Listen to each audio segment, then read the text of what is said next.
Pompeo went on with Sean Hannity, and Pompeo expressed concern when discussing how Biden is being perceived by world leaders. He believes it's a national security threat, weakening our nation.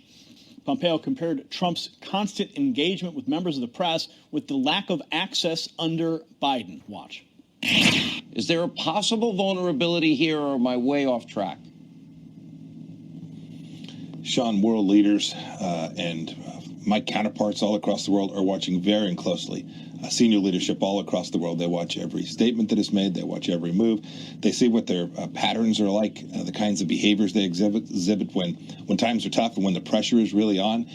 And so you remember, President Trump would be out there, he talked to the media all the time, probably more than any modern president. He was out engaging with the media on a broad range of topics, wide open. He'd take questions from just about everyone. When a leader can't do that, when they can't take questions, when they can't explain the policies that they're engaged in, when they seem to be hiding behind whether that's staff or just the fact that they don't have time, leaders watch that, they wonder, and you'll see when the United States exhibits weakness, it creates real risk for our soldiers, sailors, airmen, and Marines all across the world.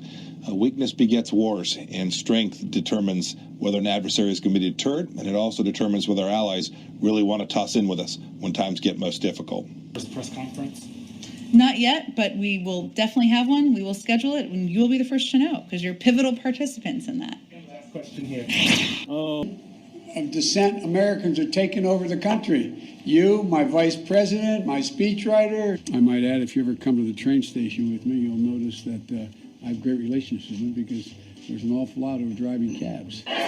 Manish, how are you, man? Well, good to see you. As you know, I got a lot of support from you, Cindy. That's where, and more to come, I think. Yeah, so. No, I've had a great relationship. In Delaware, the largest growth in population is Indian Americans moving from India. You cannot go to a 7-Eleven or a Dunkin' Donuts unless you have a slight Indian accent. I'm not joking. Do you have confidence in Mitch McConnell and Liz Cheney, who are two current elected leaders, to do the mission that you want to do, the kind of opposition to the Biden agenda that you want? Well, they have to do their job. If they do their job, great. I think Liz Cheney is a hopeless case, and Mitch, we'll see whether or not he can do his job.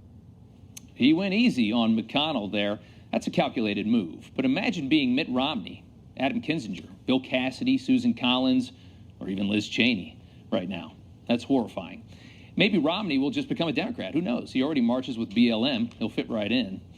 The Republican Party needed better definition. It's happening right now. A party of working people with national pride who want lower taxes, less entitlement, more personal responsibility, smaller government. Republicans stood by while the guts of this country were ripped out.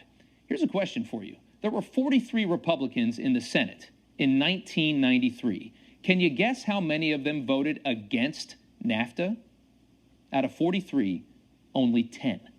33 Republicans voted for the deal that Donald Trump calls the worst trade deal ever signed in this country. This party has been turned on its head. Major corporations loved NAFTA. Globalists loved NAFTA.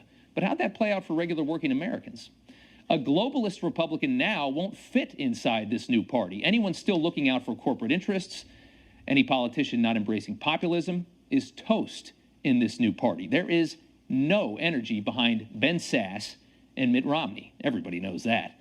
Old guard Republicans are major trouble in any post-Trump national election. Trump peeled back the onion and showed everybody how this game works. D.C. hates him for it still. Conservatives are not interested in voting for politicians that only look out for themselves, corporations, and special interests any longer.